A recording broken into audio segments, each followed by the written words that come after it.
The first panel is on organizational development and pivoting. So there is no doubt that the racial reckoning is recentering our focus on the need for understanding the need for social justice. COVID-19 has impacted the arts sector and in turn, the organizations within the creative economy. In acknowledging, strategizing, and implementing equitable change systems, arts organizations are being prompted to focus on resources geared towards organizational development, sustainability, with a particular focus on how the pandemic has forced organizations to pivot into the next generation of the arts across Canada and in the world. It is my pleasure to also have the panel be moderated by no other than a program associate and dear supporter of the gathering since the very beginning, Parul Pandya. She has been skillfully working in nonprofit, in various roles through the past decade, including community builder, consultant, programmer, and producer. After managing in community granting for the largest government funder in Canada, she seamlessly transferred her knowledge, passion, and skills to open her own consulting practice. Parul, welcome. Thank you so much, Kevin, and good morning, everyone. It's a pleasure to be here with you. And for those that are in Toronto this day, we have a beautiful sunny morning. So I hope that you have had the chance to enjoy the birds singing and get a little bit of vitamin D to start your day. And it's a pleasure to be here with you this morning in this exciting space. And of course, once again, supporting the gathering, which is I look forward to it every single time. So great to be here with you today. And as Kevin has already introduced, we have such an interesting conversation that is coming up, for the next hour and a half or so. And I'm really, really excited to have 4 wonderful speakers that come with a variety of different knowledge and experience to be able to hold this space and guide us through this conversation. So with that being said, I just want to give you a little sense of the format that we're going to be taking today in order to give you a sense of what the next hour and a half looks like. What I'll be doing is introducing each of the panelists one at a time and inviting each of the panelists as I introduce them to give us about a 10-minute presentation. And they'll be giving us an oversight of the work that they're doing through their appropriate organizations. Following each presentation, I will encourage that, during the course of the presentation, you take the time to jot down perhaps any questions or notes that you may have for our panelists, because I will invite you to directly speak to them. We'll have a couple of minutes after each presentation for you to address any immediate questions you have. And then we'll be holding the space for about a half an hour or so towards the end of the session, where we will just have an open discussion. And of course, I have some questions I've prepared, but we are also very open to receiving any questions from you. Just a reminder that if you do have a question that you would like to pose to any of our panelists, you can either message me directly if you want to do it anonymously, or alternately, you can also just pop it in the chat, and we at SAPAMA will be just keeping an eye to make sure that we are catching everything that you are sharing with us. So that's just some quick housekeeping. And with that being said, I would love to firstly introduce all 4 of our panelists. And then I'm not going to go through the bios those are available to you in the chat. But I would love to introduce our panelists. We have today with us 4 panelists, as I've mentioned. We have Sehar from Theatre Direct. Hey, Sehar, nice to see you again. We have Christina, who is with the Association of Opera in Canada. Good morning, Christina. It's a pleasure to have you here. We also have Jennifer from SOCAN. Good morning, Jennifer. And finally, we have Jacoba from the Toronto Alliance for Performing Arts. And good morning to you as well, Jacoba. So with that being said, I would love to introduce firstly Sehar into the space to kick us off and tell us a little about her work that she's been doing with Theatre Direct. Welcome, Sehar, and it's off to you. Hey, Parul. Hi, everyone. Charles, Jennifer, Christina, Jacoba, Kevin, Victoria. It's so nice to be here today. I'm going to dive right in. I have a last minute video that I would love to share at one point. Is it possible if I send Parul or Victoria the link that you could play it from your side? Because my screen sharing is just something else. So I'm just going to pop the video in the chat. I'm so sorry. Perfect. Okay. Okay. Well, welcome to me and to everyone in this space. I guess it's been during the pandemic, like many companies, you know, Theatre Direct had to realign with our mandate. And that really caused some shifts in how we approach the work now. It's funny, like we worked so hard to try and get young people to come to us because that's what we do at Theatre Direct. We're a theatre for young audiences company. And all of a sudden we found ourselves needing to meet them directly and exactly and where they are and how they are. And this really changed the way we program, the way we care, the attention we bring to engaging with these artists, the story we want to tell, we want them to tell. This past year specifically, though, has been just monumental for Theatre Direct's development. Starting in September of last year, we were able to bring on 6 brand new associate producers. And, you know, through the Canada Summer Jobs program.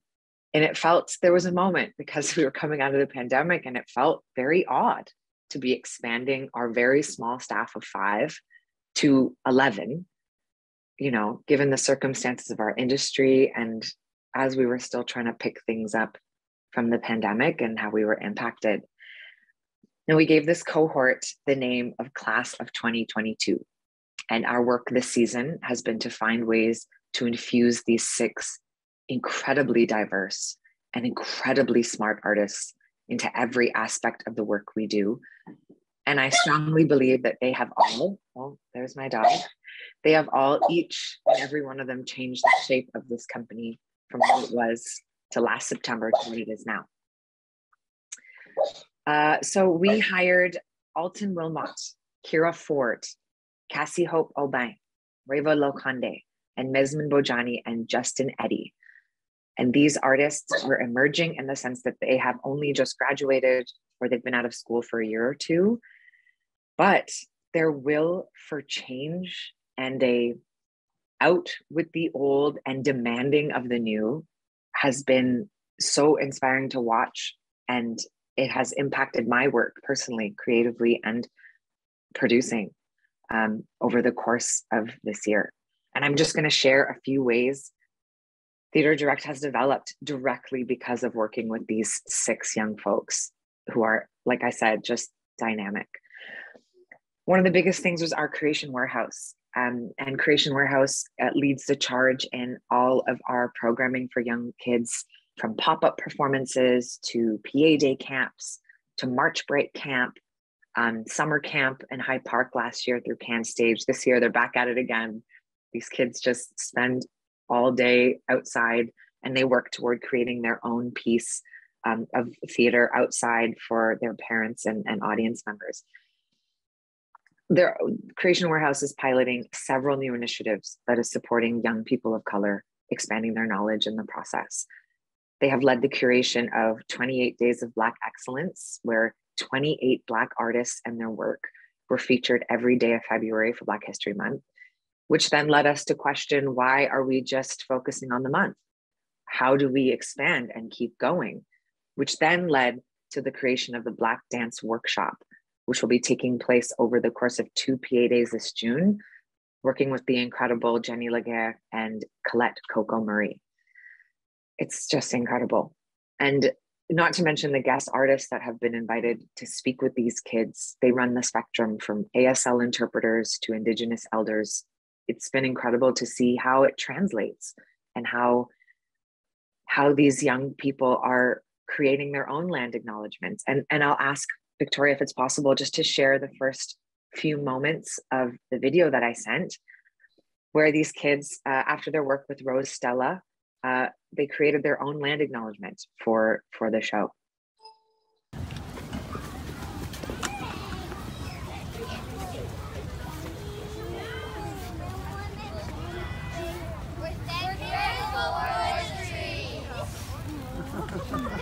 It's their land acknowledgement.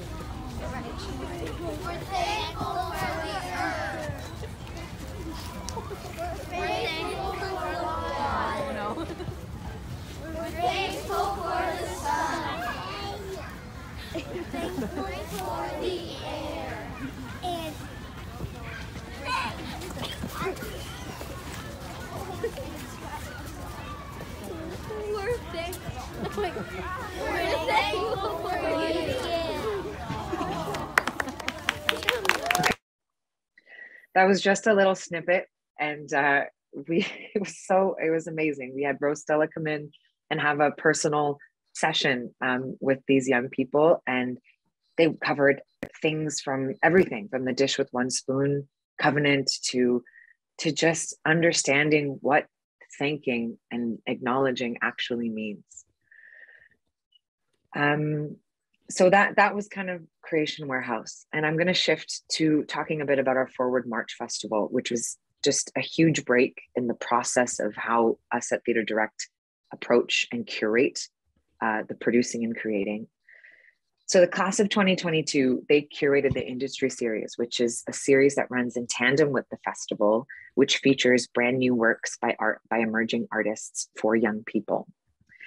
The Industry Series featured candid conversations about accessibility in the arts, land acknowledgements, and the performative nature that they've taken on, and the Artist Life Plan, which featured artistic leaders speaking about their career paths so far, and hearing from Susie Burpee, who's the Balancing Acts artistic producer, about caregiving in the arts. So in terms of access, we found that at Theatre Direct, we were trying to respectfully include every access point possible. And we really had to take a moment to understand that without the proper knowledge and approach and people, we would come up short in terms of the quality and connection of these access measures to the work and to our work. So we tried to translate this directly to Forward March, where, as I mentioned, we commissioned 5 emerging artist companies to create new works for young people in the park.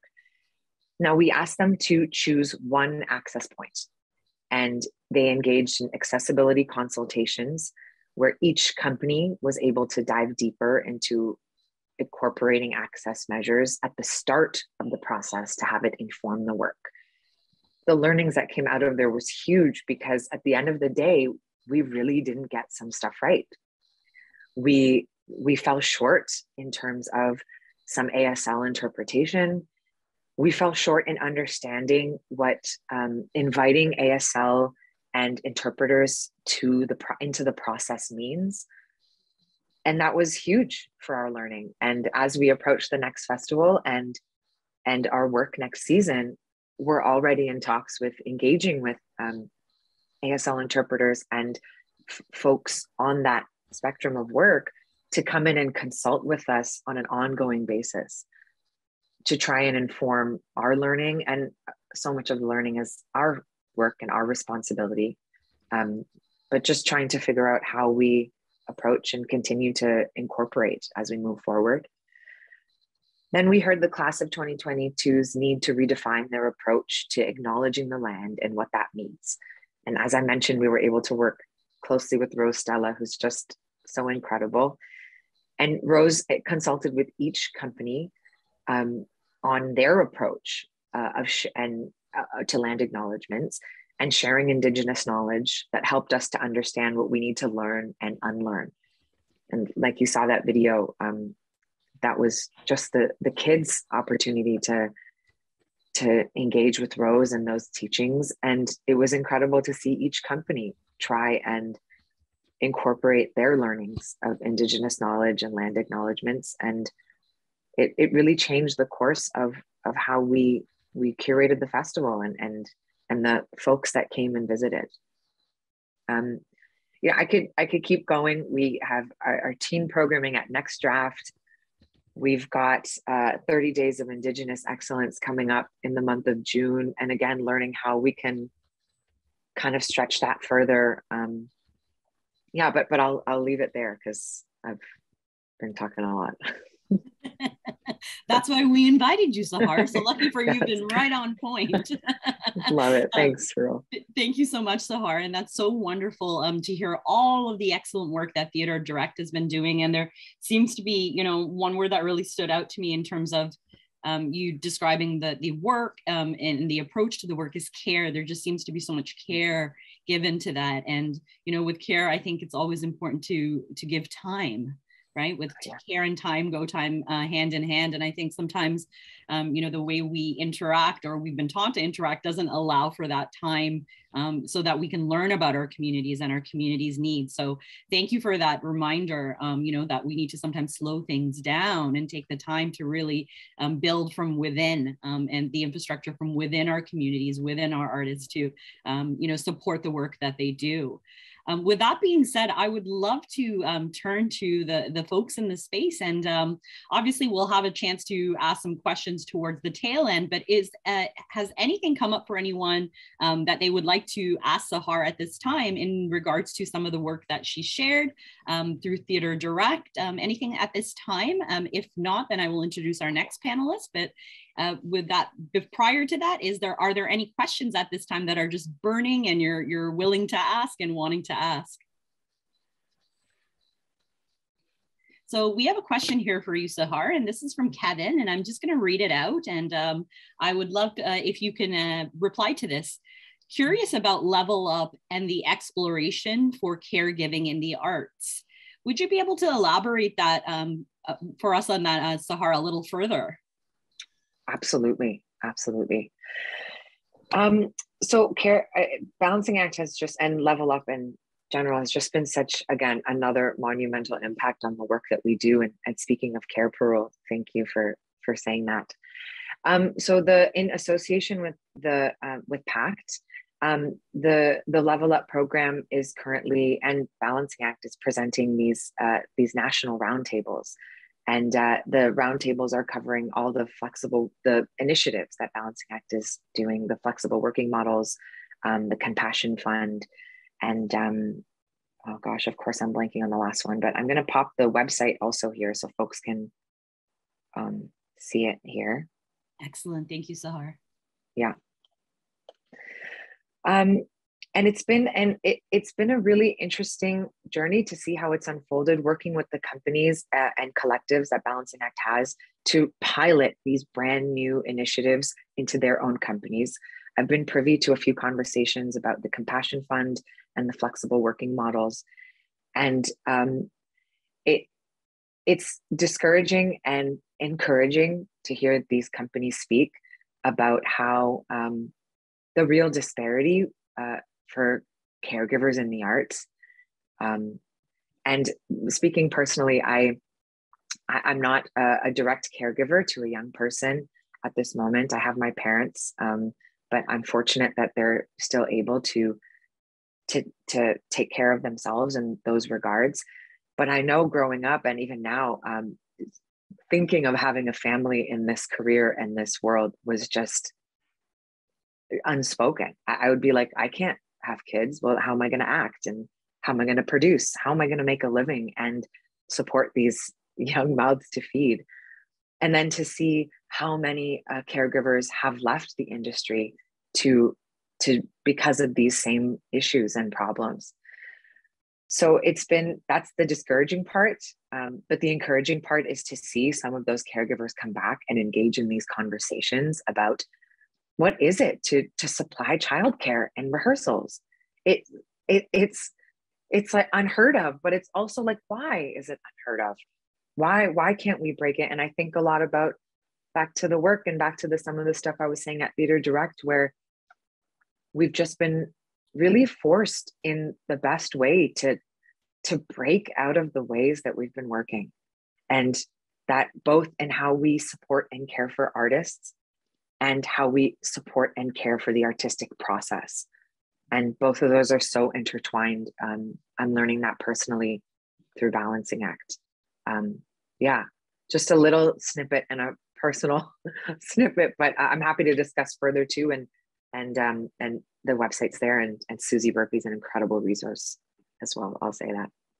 Thank you so much, Sehar. And it's so wonderful to, how candid you're being about, the process, both personally and organizationally, because, I think one of my favorite sayings is like, we can do better once we know better. But once we know better, we have to do better. So I think, that you are really alluding to that insight that has really come through you, that these are no longer, these points that you're speaking to in terms of access and care, like these are no longer afterthoughts. You know, these are things that are being implemented right from the very get-go. And I think that that is just revolutionary, quite honest, because we haven't really, as you've mentioned, we haven't had that kind of consideration in the art sector before, in the way that we, you know, approach our work and the way that we also sustain ourselves so that we are able to take care of ourselves in the work that we do. So thank you so much for sharing that. And also, as Sehar had mentioned, she's thrown the chat into the link. So if you're interested in learning a little more about the program, please do you take a look at the website. There's lots of interesting information on there. I was just peeking as Sehar was speaking. And thank you, Sehar, for kicking us off. That's wonderful. And we'll definitely be getting back to you just a little bit down the road. But thank you for kicking us off. Thank you. Of course. So next, I would love to invite Christina. And Christina, again, is with the Association of Opera in Canada. Christina, whenever you're ready, I'm off to you. Wonderful. I'm just going to share my screen because I have a few slides, if that's all right. Absolutely, Christina. So let me get everything set up today. So thank you so much, Parul. I'm also joining you this morning from Toronto, or Toronto in the Mohawk language. Association for Opera in Canada is the national association for the opera sector from coast to coast. And we represent primarily, or I should say we did represent primarily, opera companies, organizations, educational institutions, and businesses. And, you know, just looking back to 2 years ago during the first few weeks of the lockdown, these were really intense times for us. You know, just that wave and wave after wave of cancellation. Everybody was really quite topsy-turvy. We didn't really know what was going on. One of the earliest things we did was we launched a survey. So we sent a survey out to our members, but you know, we had a hunch that we were missing a big chunk of information, and that chunk of information was what was happening with artists.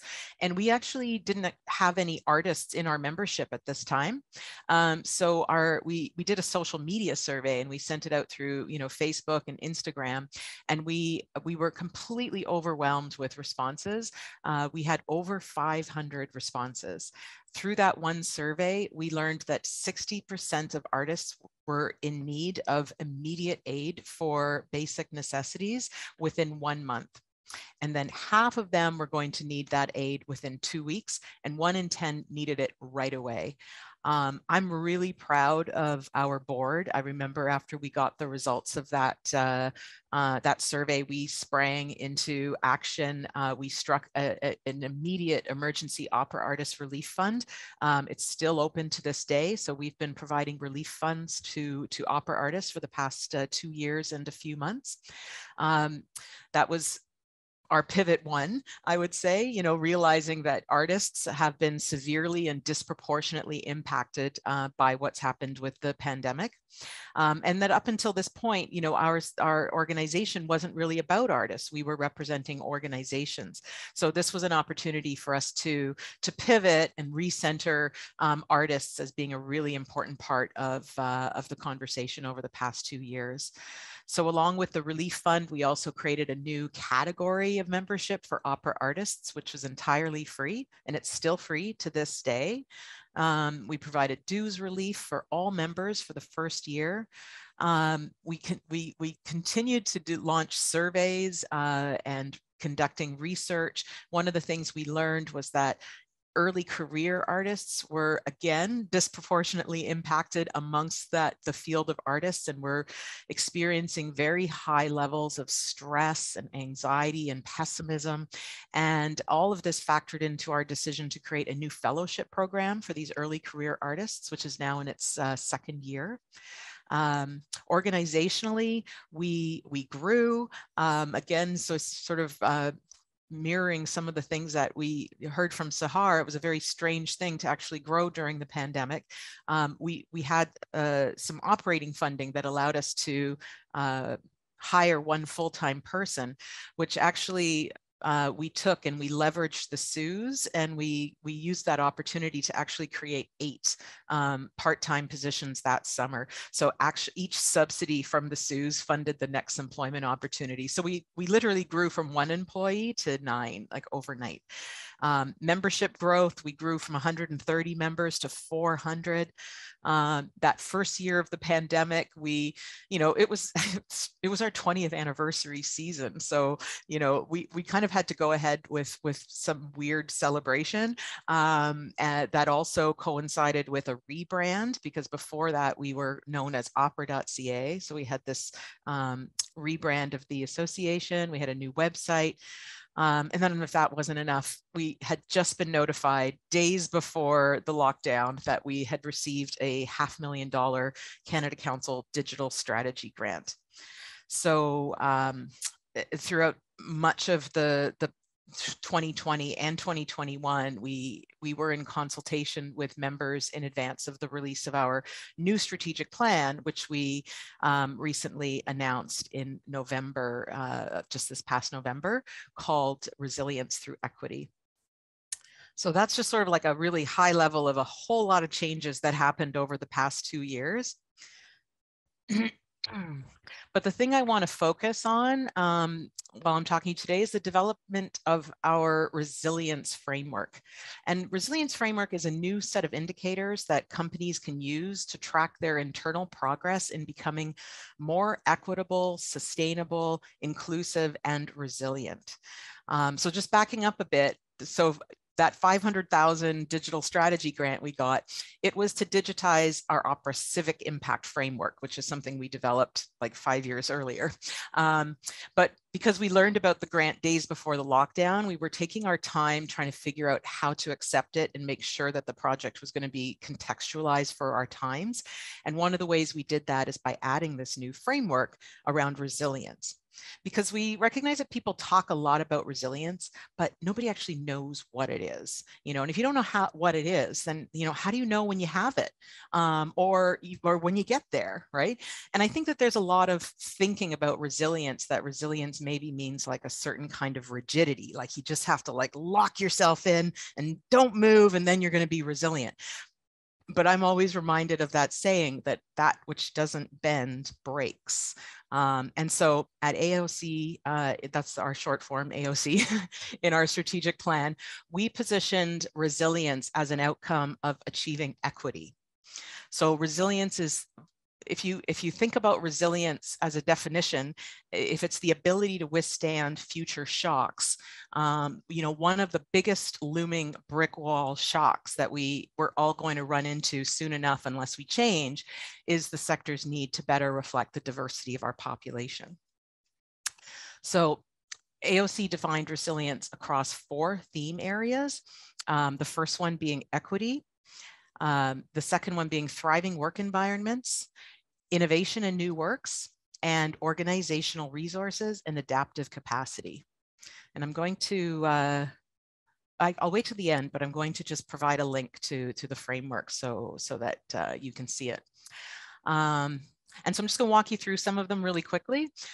So in the 4 areas under equity, we've listed a number of indicators or actions that might correlate to becoming a more equitable organization.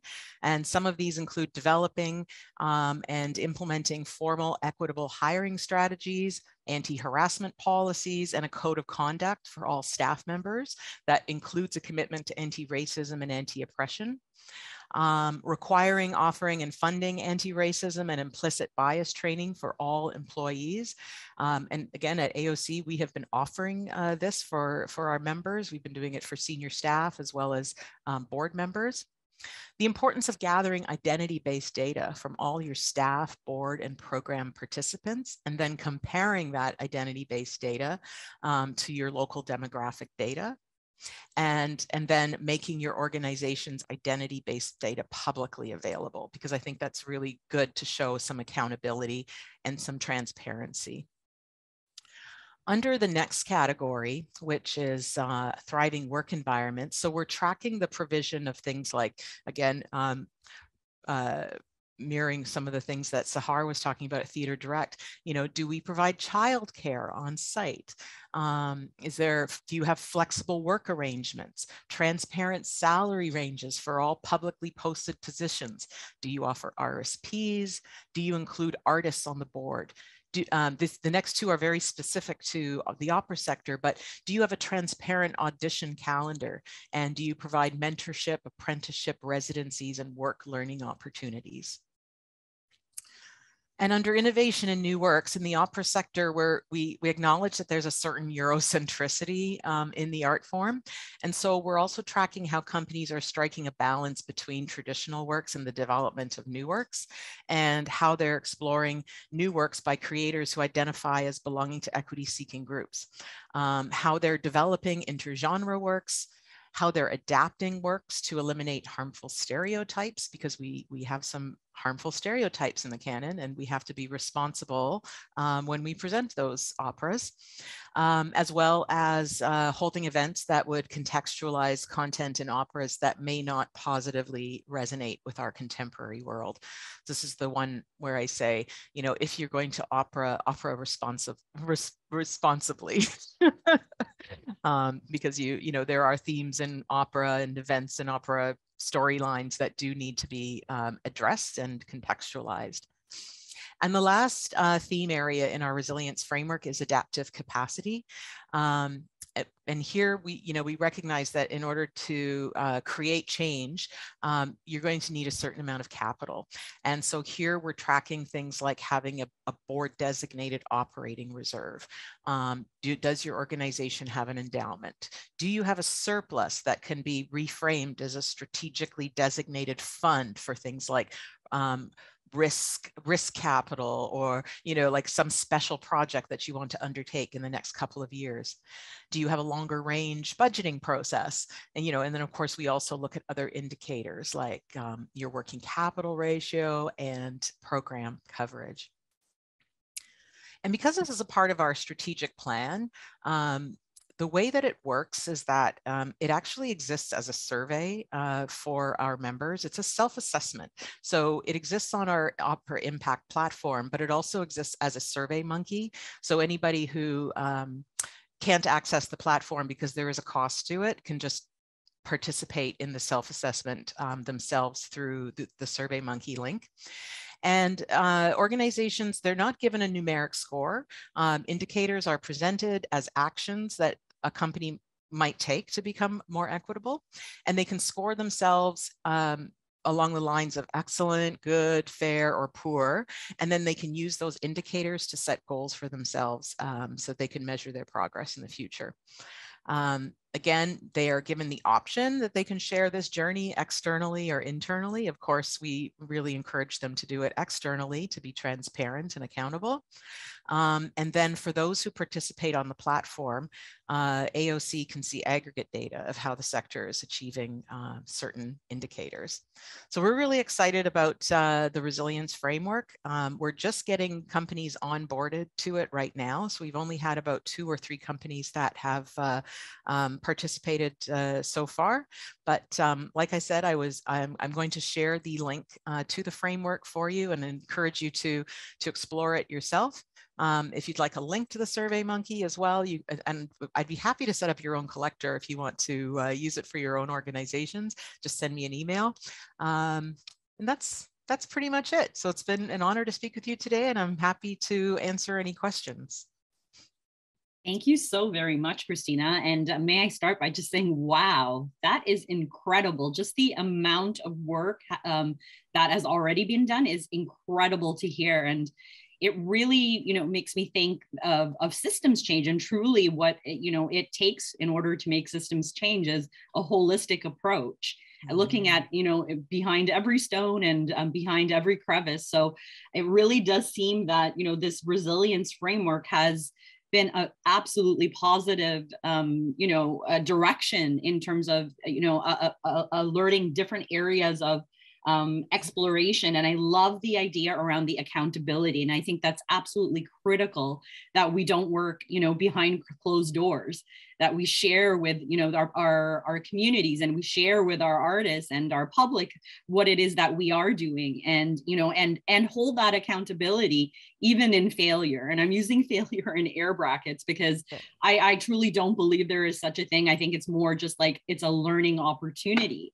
And thank you so much for talking about like that accountability and how it's so critical for any, you know, equity-based work, and that it has to come from a place of, again, back to the theme of care and compassion and wanting to do better. So thank you, you know, for that, and really just, I'm actually so excited to actually explore more, Christina, around the work that AOC is doing.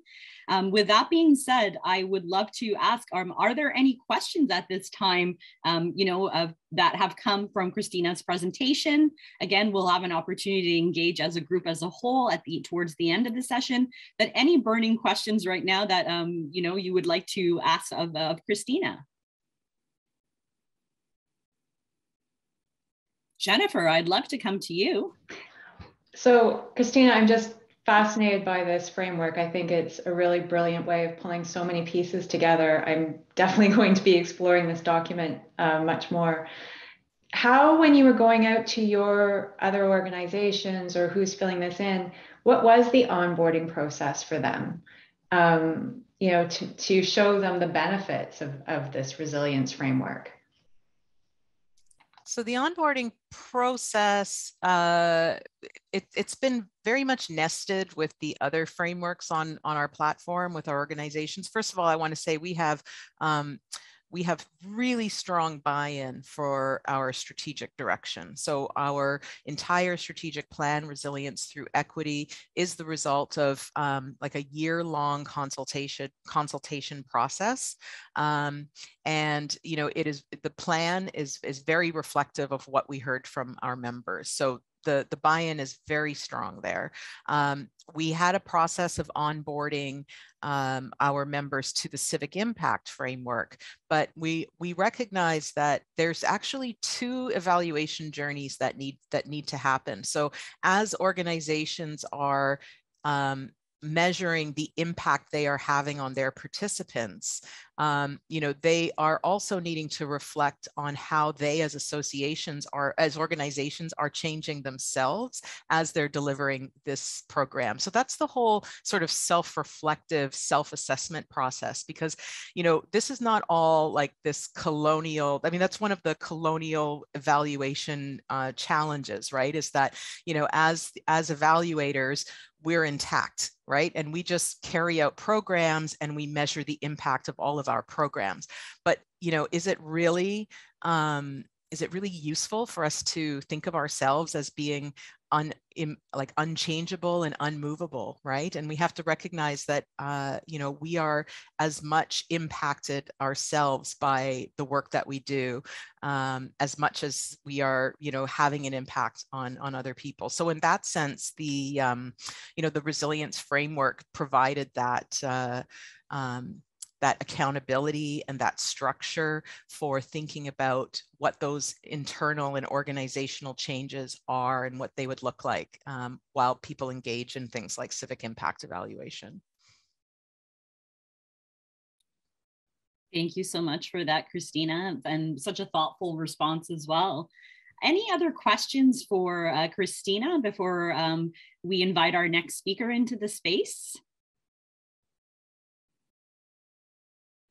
And of course, as Christina mentioned, she has shared the framework. The link is located in the chat.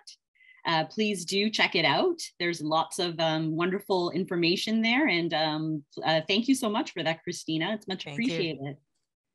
And quite seamlessly, Jennifer, you might have been thinking ahead, because lovely to invite you into the space when you are ready, Jennifer. And Jennifer, again, is joining us from SOCAN. Thanks so much, Parul. And yeah, I'm really happy to be here to share SOCAN's experiences. I wish it was as well put together as what Christina's just shown you, but I do think that this is more indicative of where SOCAN is at right now. We've been pivoting, but we've also been transforming and reimagining. So we're in this process of, you know, putting changes in place, learning, and then changing again from those learnings. So I just want to provide a bit of insight just about SOCAN, because we're a bit of a different organization in that we are a collective management organization. So we represent songwriters, composers, and their publishers. And we have over 150,000 members in Canada, but we also represent all of the creators whose songs are played in Canada. The primary purpose of SOCAN is really to make sure that we're paying out royalties, and we connect the dots by the venues that play music, whether it's your restaurant or your live venue or a radio station or Spotify. And then we pay those royalties out to the songwriters and composers and publishers whose songs were used. So that can feel like a very administrative data task. And it is critical, obviously, because it's about finances and royalties. But we're also really here to support our members and to make sure that we have a strong Canadian music ecosystem. And, SOCAN's been around for almost 100 years. In 2025, we'll hit our 100-year mark. And we really want to make sure that in this new digital space, that young people see music creation as an actual potential career that they would be interested in. And that means we have to help connect the dots for our members and make sure that they understand how they can get into the industry and what rights they have, because it is a complex system. And of course, because we represent not only our members across Canada, but around the world, we really do need to be accessible to all cultures and languages. So I would like to say that while many organizations, we thought we were doing well, and then we really did experience a wake-up call in early 2020. Of course, this was in the music industry. After the murder of George Floyd, we had Blackout Tuesday. And we also had the impact of the pandemic and the need to take care of the mental and physical well-being of our employees and our members. So starting back in Blackout Tuesday, which was in May 2020, we did take that day to meet with our employees, and our first course of action was to create an employee-led equity task force. And this task force immediately recognized that we needed help, and that is how we came to work with SEPAMO. And I'll come back more to that work because I also want to talk about the other people strategies that we've been working through at this time. Because with COVID and the pandemic, we also started a transformation team. And this was a cross-functional group that was really looking to assess how we made sure that we were the best workplace and to really prepare ourselves for what the pandemic was bringing. So this group also sought out a consultant, and that we've been building a culture roadmap with a company called Work Modern. And finally, during this time, we were coming at the end of a strategy where we really were divesting of the old strategy, and it was time to put a new strategy in place. And it was just such an obvious next step to move from being an organization that was constantly wanting to lead globally to instead taking a bit of a step back and saying, we're here to have our members shine. And a really member-centric view of making sure that all of our members were at the heart of every decisions that we could make. So I'm going to speak a bit about how these different initiatives, these different teams, all came through with 3 organizational changes and how they relate.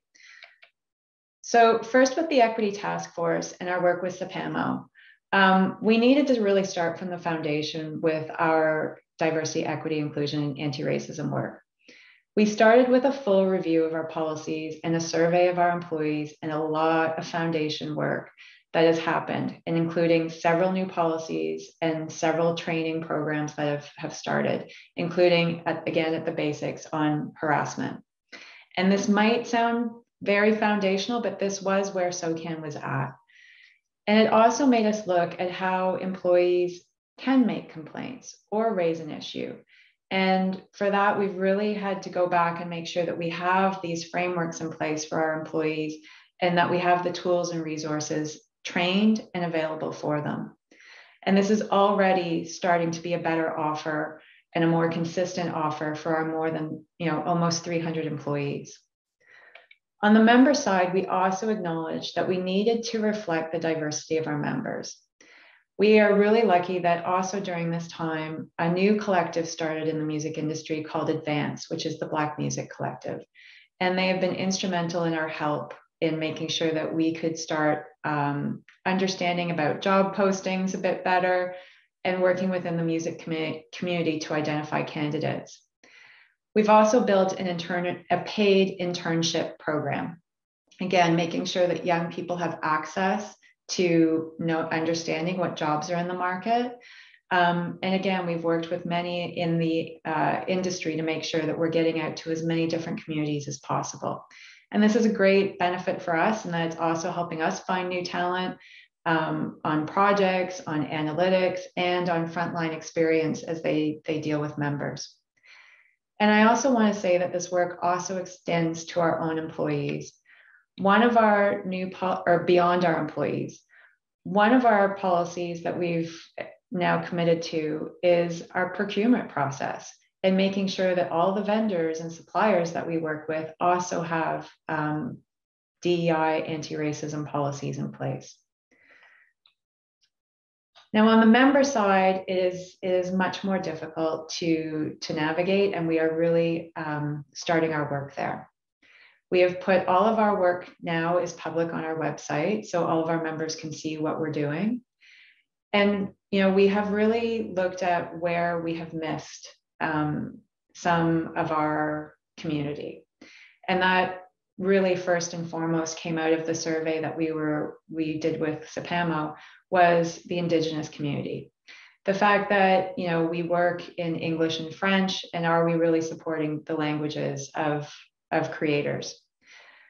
We also are taking a deep dive at looking at how we license different Indigenous radio stations or other types of performances, and what kind of music performance information are we getting from them, so that we actually can make sure that we're paying these out as appropriately as possible. And of course, we also know that not all of everybody's songs and stories follows traditional copyright ownership. That is the European model that every collective has gone by for years. That is something that we also have to take a look at and really be able to adapt how we can make sure that these songs are well represented. It is a large undertaking, but all of our systems to make sure that we can really take into account these languages, and of course to work with others in the market like Apple and Spotify to see that we are creating a space for all languages. But we do believe that this is the conversation we need to have. And we have now created an Indigenous award named after an important member of their community that came to us from one of our board members, Vince Fontaine. And so this will be an award that we will be presenting with the community at an upcoming show in October. Other things that we've really tried to highlight for our members is really, again, not having SOCAN at the center, but putting our members and our associations and giving them a platform. So we're really also proud about the work that we're doing in September, which is a Songs and Scores Week, where all of the creator associations, the film TV composers, the music publishers, they have space to create their own programming. They get all of the benefits that we can have of having the space and a combined show for them, but it's really their stories, their messages that they want to put out. There's going to be really great mentoring programs for young creators and some really good recognition efforts, because there'll be award shows for creators where not often they're in the typical award show vein. So I know I've talked a bit about the organizational change, but I also want to talk about SOCAN's core business, which again is to pay royalties out to creators and publishers. And so we've also made some key changes there. So during some of the panels in summer 2020, it was becoming very clear that the music industry was different in the traditional space than in the digital space, especially for our Black creators. Traditional radio stations don't have as much diversity in what they broadcast, and our data absolutely could show that. The top earners on radio are different than the top earners on streaming services. So we did make sure that we have, some of those bars and restaurants that I told you about earlier that we license, we don't always have performance information from them. So we went to our board and asked that we could start making sure that that proxy, that money that is paid out as a proxy, could be better representative.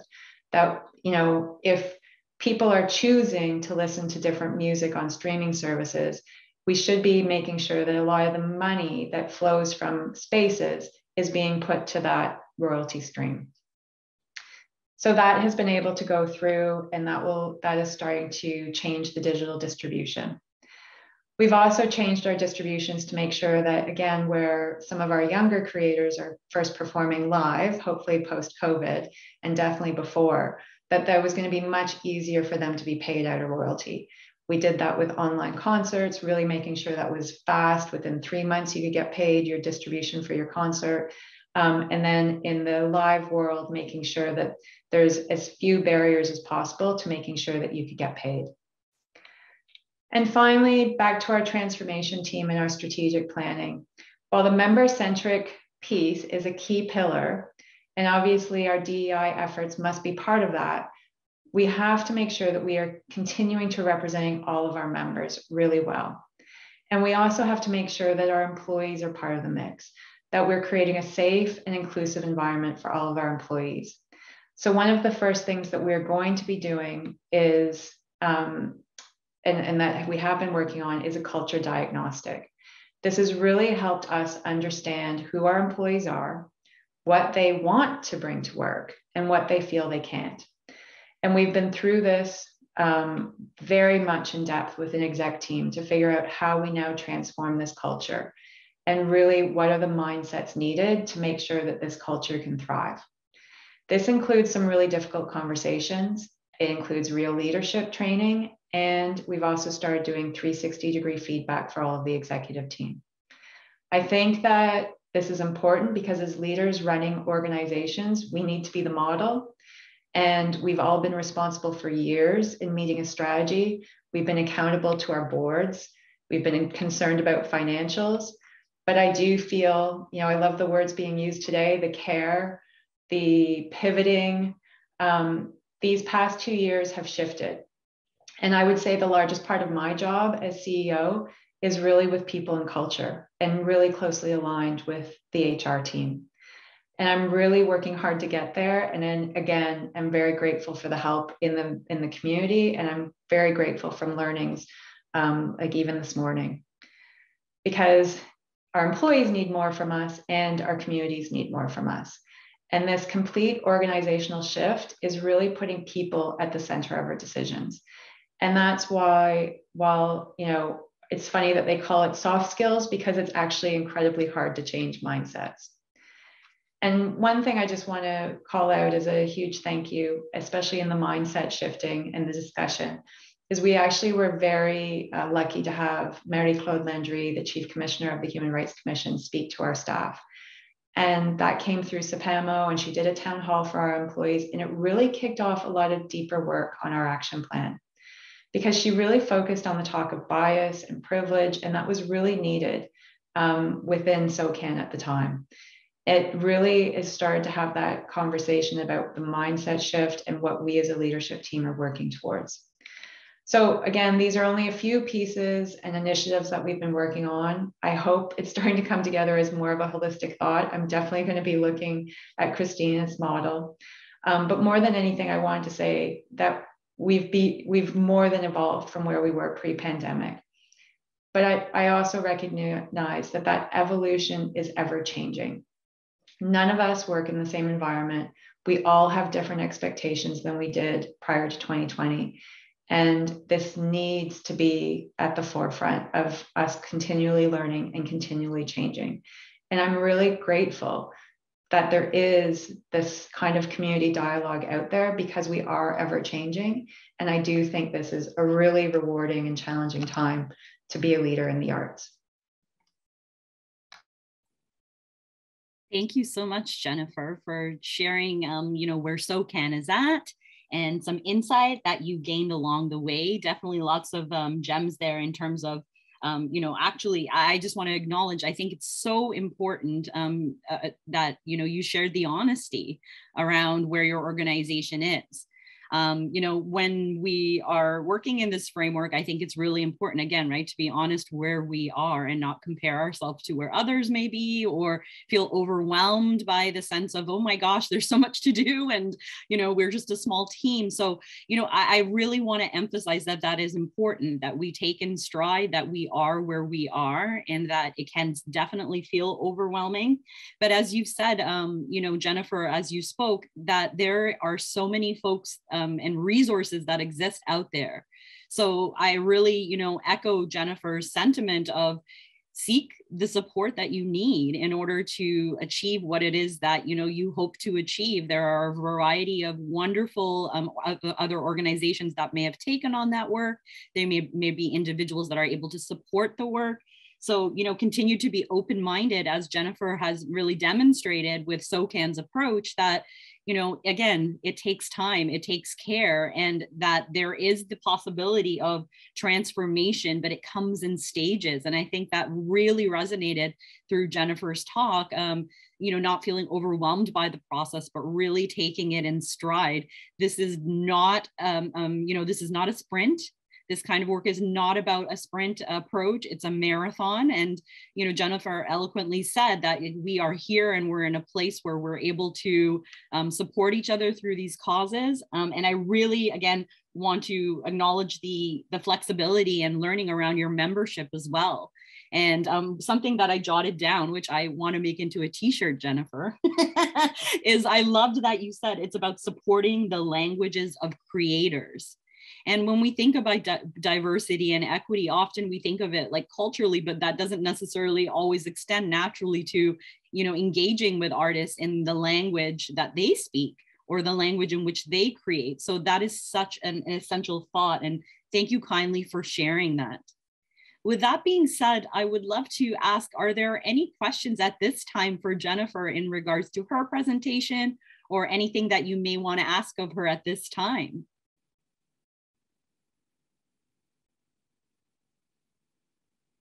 Christina, I would love to come to you when you're ready. It's not so much a question, but, one of the things that I really appreciated, Jennifer, in your presentation was, just the honesty of sharing what the journey was like, and how, you set an intention, but then you realized you had more learning to do and you needed help, and that you asked for help and you reached out for help. We were also members of the SIPAMO Organizational Development Program in its first year. And so I just want to say, even though our presentation was very much like ta-da, there was many moments of routes and options that did not actually pan out. I didn't share our failures, but I'm reminded procedurally in this work of something that Charles often says is that don't allow perfect to be the enemy of good enough, right? And so in that, we're all learning, and this work is ongoing. And you might not get to the answer right away, but that's just what the journey is. There's lots of steps that that are dead ends and red herrings, and then you end up with some success. So thank you for sharing both aspects of the journey. Thank you. Thank you so much, Christina. Any other questions for Jennifer at this time? Okay, thank you so much, Jennifer. And let's move on to, by no means, last but not least, I would love to invite Jacoba into the space. And Jacoba, welcome. And we'd love to learn a little more around what TAPA has been doing in and around this work. Hi, Parul. Good morning, everybody. It's great to see everyone, albeit virtually again. Thank you so much for sharing, Sehar and Christina and Jennifer.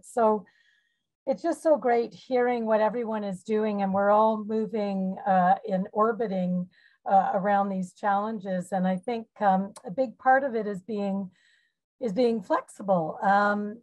I represent TAPA, the Toronto Alliance for the Performing Arts, and we just celebrated 2 years ago, in the time of pandemic, our 40-year anniversary.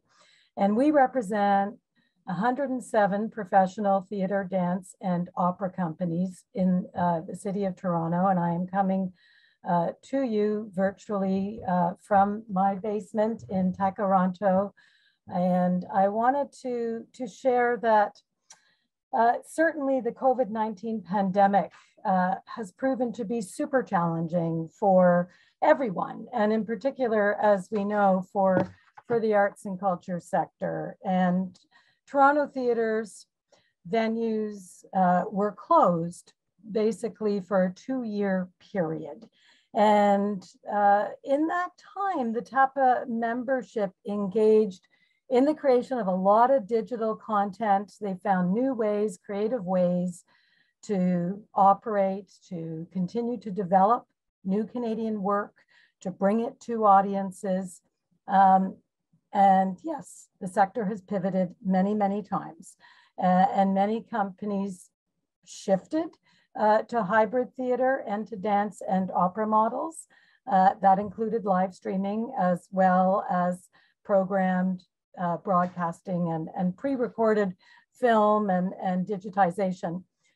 I know that you have a digital session, Charles and Kevin, planned on Thursday, but I'd be remiss if I didn't frame part of what's been going on in our sector around that digital circumstances that our folks were challenged with.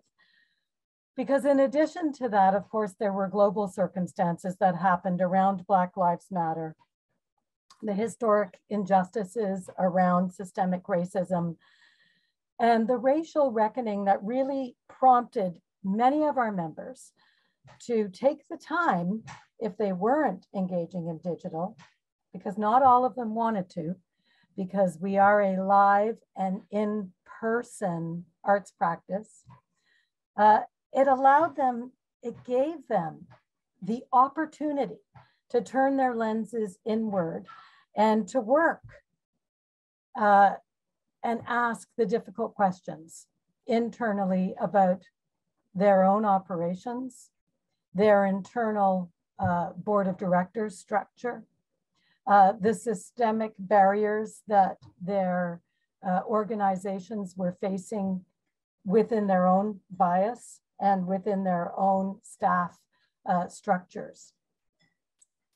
And although some of the members did engage in this, there was a barrier, that the time barrier was perhaps opening up and giving them some space. But there was another barrier, and that was a financial barrier. And there was a hard cost to be able to afford the training, to be able to engage in that kind of education that was not a checkbox education, but went beyond saying we've done that, we've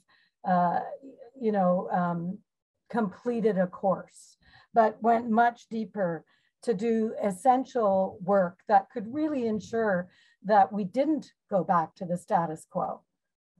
There was agreement, that widespread recognition that the status quo didn't work, that it didn't fit who we were as a sector. If we agreed on common values, that the status quo was somewhere that we absolutely didn't want to go back to. So how could we create an equitable future? And how could TAPA, as an arts service organization, reach out to 107 companies with an effort to ensure that all of the members had the opportunity to participate and to engage in a process of education around racism, and to have these really difficult and absolutely necessary conversations of equity and diversity. We were also part of the CPAMO organizational development in the first year, as Christina referred to earlier. And that's where our history was for our own internal change. we reviewed the Dora Maver Moore Awards, which you may or may not be familiar with, Canada's largest and oldest, I sound like such a Torontonian, professional theater, dance, and opera awards. And we review them every 5 years, and the manner and the spirit with which the Dora reviews are conducted involve many layers of assessment and discussion with the TAPA membership and members of the community. And we do it in a very, what we believe is a very positive and collaborative process. But back in 2017, when we were working with Charles and with Kevin, it was a complete reset that took place. There was a seismic change that evolved in a process of conversations around changing the DORAs to become non-binary or gender non-conforming or gender inclusive. The language was evolving. We announced a major change to performance categories that had all gender qualifications for performance awards removed. And a gender neutral policy was established, the very first in Canada, and indeed one of the very first on the planet. It took a lot of time. It took us from the beginning of that process to the end, the needle moved over a course of almost 3 years. We could not have done it. I am a cisgendered, white, female with curly, blonde, gray, shoulder-length hair, and my experience is limited. And the initial learning for me was to acknowledge that we needed assistance, we needed help, we needed to bring in all the voices, not about us, without us. And part of that was co-created and co-curated in the partnership with SEPAMO. To make the change not only took a lot of time, but now to sustain the change was another important piece of this puzzle. And I apologize if you hear one of my cats has come into the room. He's very loud. We have supported that by providing training for the DORA jurors, which we added to our initiative to help create real systemic change. For this gender inclusion. We offered new opportunities for the members to register their shows. We've created the platform for the change, and now we're giving it back to the community to think about how they want to cast their shows, perhaps differently. For artistic directors to think about who they're speaking to within their vocabularies. We're reaching out to the playwrights in terms of how they're writing their plays, in terms of what they're thinking about in our commitment to continuing the work for change. So fast forward to the pandemic, where we started in this time of racial reckoning. Of course, I went back to SEPAMO because, again, although some members were able to engage in the work, not everybody was. And our partnership with SEPAMO was to provide a series of training and educational sessions that were on issues that were related to anti-racism, to equity, and to pluralism. Because of funding that we received through the support of the Ontario Arts Council, we were able to offer all of the sessions to all of the members who self-selected at no cost. So we eliminated the financial barrier to the necessary education and to the necessary conversations, which was really critical for me. We were opening it up for all IBPOC and other marginalized artists and arts organizations so that we could encourage folks to send 2 reps from each organization to participate in each session.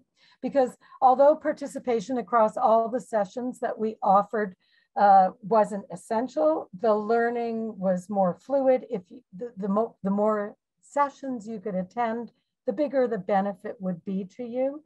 And by having 2 representatives from each organization in attendance, it also allowed for a more reliable, or perhaps a more realistic opportunity for change within an arts organization, rather than one individual having their aha moment coming back to the organization.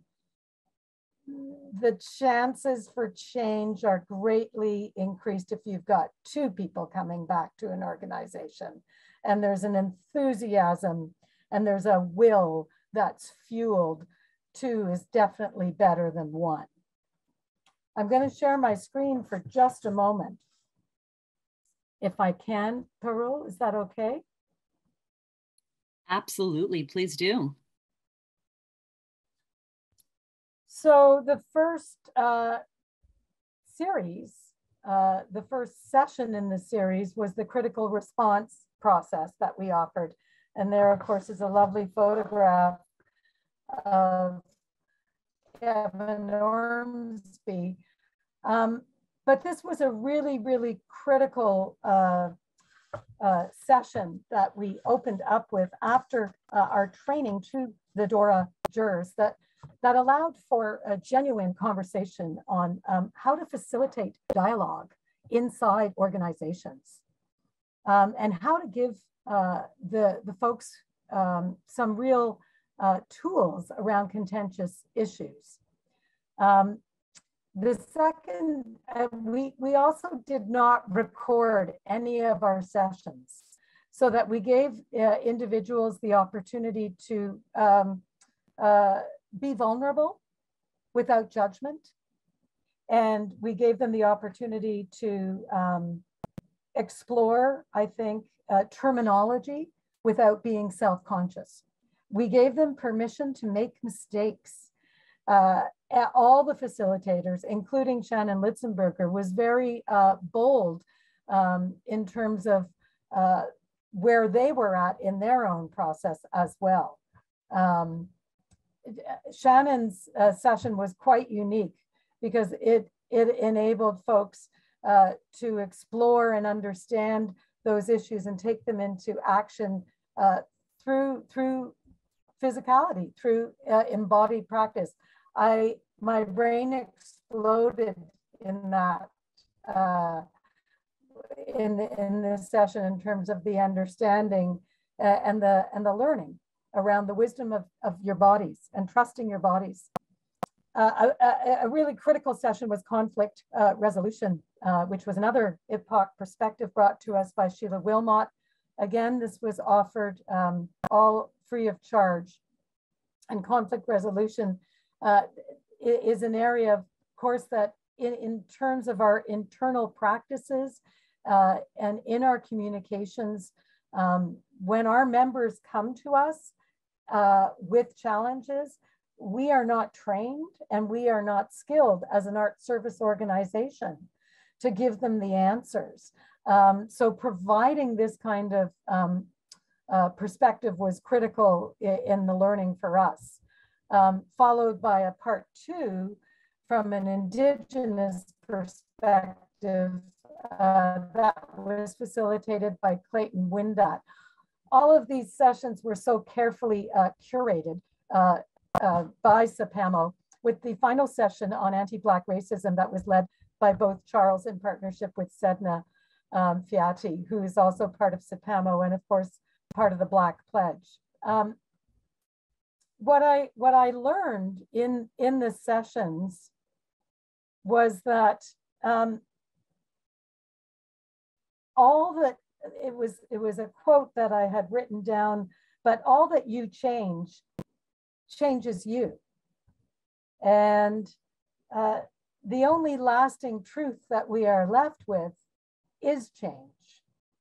And it's very true to ask that question, which did come up around who is the gardener? And Jennifer alluded to this, that indeed as leaders of organizations, we are responsible for being the gardeners and for planting these seeds to allow for new ideas to take root, if I can continue to use the gardening example, but truly to allow for these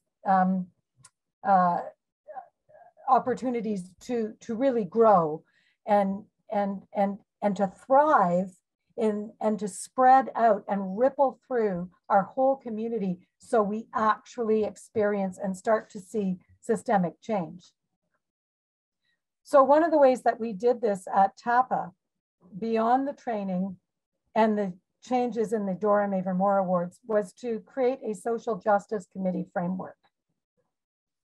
And the social justice committee framework was our commitment to bringing about systemic and social change within the membership by providing and making a commitment that we would provide support, education, and advocacy between our membership. We made a commitment to intersect within that membership through other committees. An example of that is the Indie Caucus, which is made up of independent arts workers who are not necessarily tied to a member company. And we recognize that half of Toronto's artists earn less than $30,000 a year. And we recognize that nearly 1 in 5 artists have been rent-evicted. And 75% of artists or arts workers are thinking about leaving Toronto because of the lack of affordability issues, which is, I know, not unique to Toronto, and is certainly something that we see in all urban centers from coast to coast to coast. But in our work as social justice, we wanted to account for that impact in our sector and account for that in how it impacts individuals and to support future sectoral growth and development. We needed to look at that.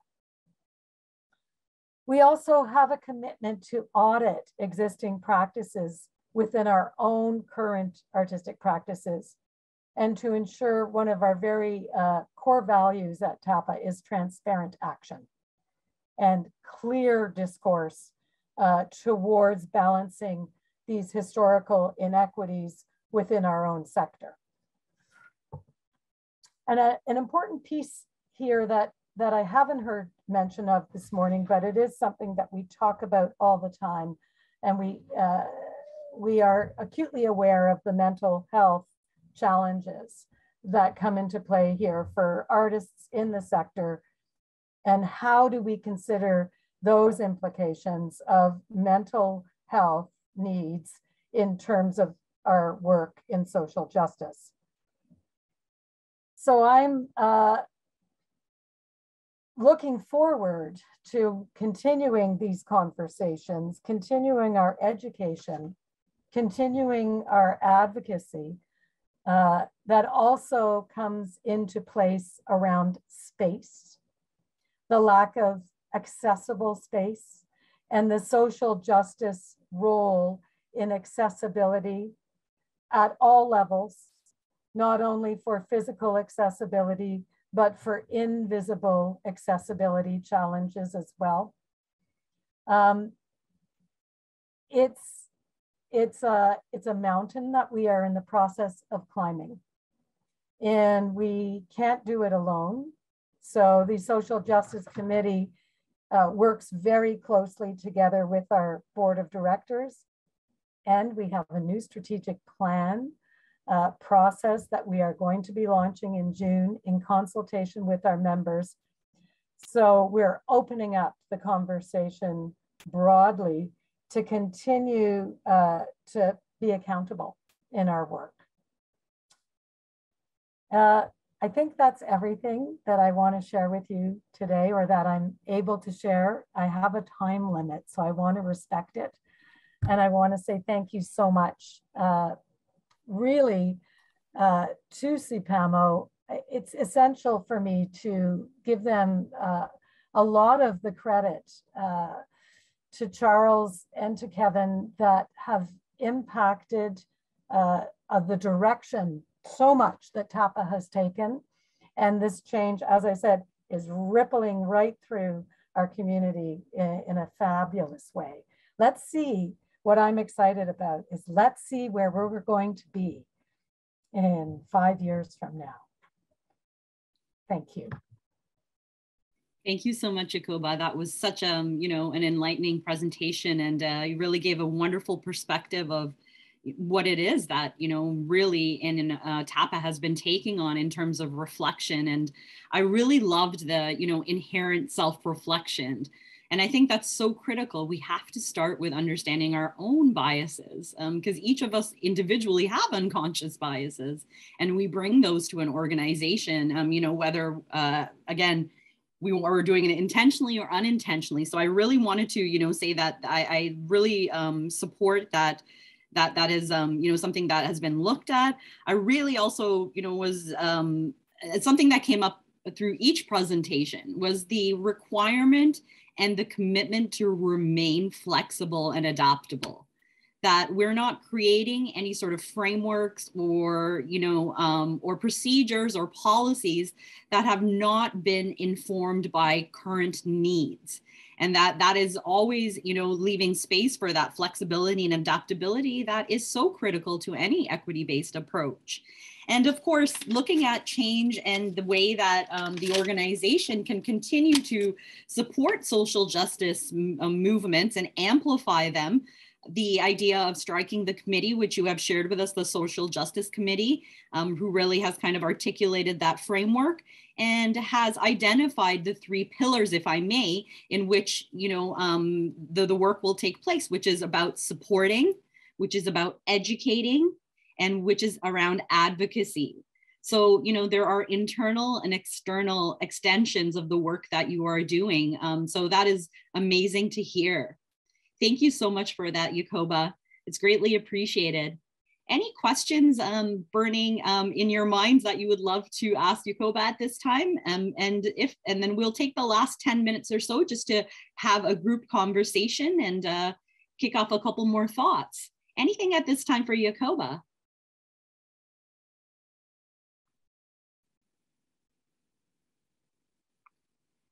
Okay, well, we're going to be hearing from Jacoba again in just a moment anyways, because I would love to, just take these last few moments to open up to the group. And firstly, just want to say thank you again kindly for, taking the time and to be able to, articulate where your organizations are at.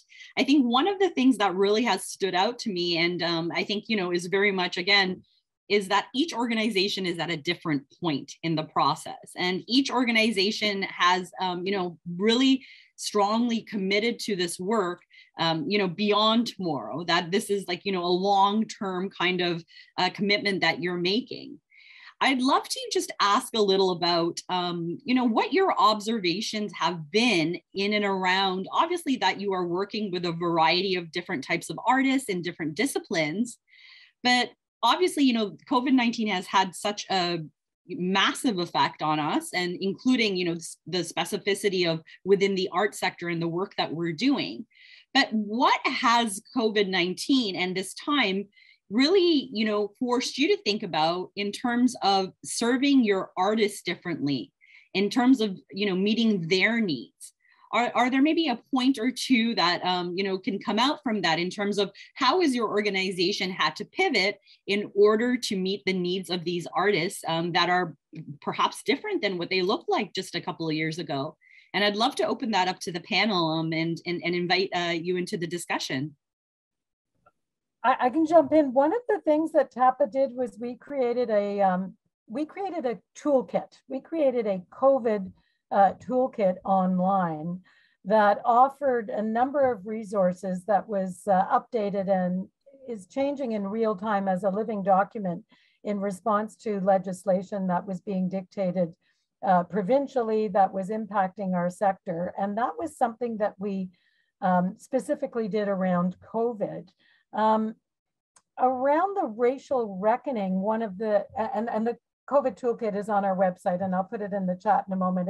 It's an ongoing resource. But one of the other things that we did was we started at the beginning of this time of turmoil and of awakening and reckoning. We started weekly community meetings.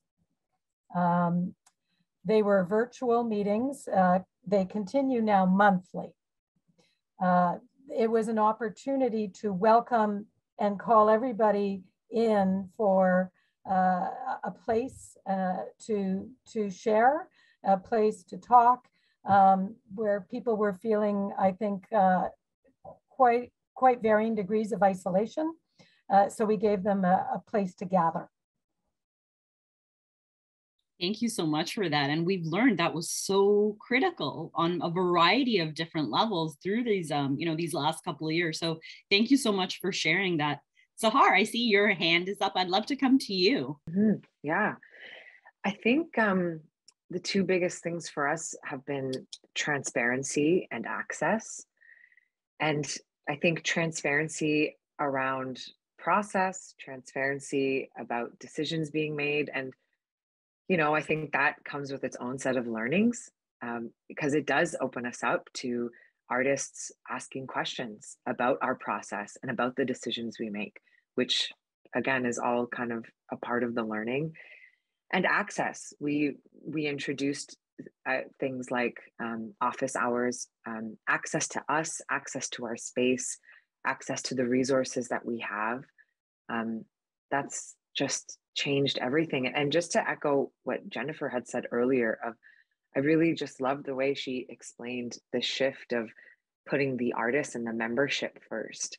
And that's just been an ongoing practice for us this year of what does that require? And that required transparency, that required access, that requires an openness and communication that can be scary, can be really scary and really unsettling, but really provoking and really inspiring. Absolutely. And as you're saying that, it kind of, what came to me is that it's like artistic process sometimes, right? You have to afford yourself some room for risk, and you may not exactly know where you're going, but you got to trust the process. And, I think that you explained that so clearly through your presentation too, Sehar, and the commitment that Theatre Direct has made towards this, really human-centered, artist-centered approach. And that, that has inclined, that has affected a variety of other decisions or methodologies along the way. So absolutely, that's really important to reflect on. Anything else from any of our other panelists? And then we have another question here from Kevin in the chat, which I would love to throw out to the group because I think it will provoke some interesting conversation to close up the session. But just before we get to that, any other thoughts from any of our other panelists in regards to, how have you responded or seen the changes in responding to your artist community needs? I'll just add one thing that is a positive. As a national organization, going hybrid, and there was a bit of a comment in the video before this session about hybrid, and using online, sometimes we get tired of Zoom, but we've actually had more of a democratic process really in our annual meetings where you can actually come from anywhere in the world, right? And we've been able to access people in communities we never would have gone to, or we don't have offices in.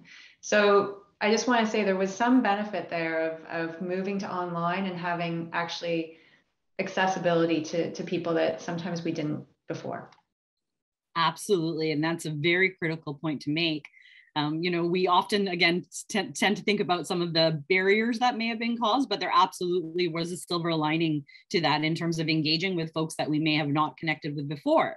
Or new communities. And actually that segues quite nicely into the next question, if I may. And then again, the question comes from Kevin in terms of, we know that some of the measures around recovery and COVID-19 policies for a safer sector evades independent companies and artists. How are your organizations supporting those who may not be members within the sector. And, Jennifer's alluded to just from her comment just moments ago as to how that has really, this is a desire now, and the value is abundant. So I would love to turn to you folks in regards to your reflections on that. I'm just going to jump in and say we've done everything we can to remove any barriers that might exist to becoming a member. We offered an entire year of dues relief across all categories. And that policy has been extended this year and most likely next year for opera artists. So speaking about, independent companies, this is such an artificial distinction. Are you about organizations or are you about artists, right? We're about people, right? Like, I don't talk to an organization. It's impossible to talk to a corporation, so we're just about as much about individuals and people and humans when we talk to organizations as when we talk to artists, So, there is always that option for any of our members to join as in the free artist category. And that's going to stay open just as long as we can, manage to keep that available. So just removing those barriers, if it's a financial barrier, that's we just eliminated that.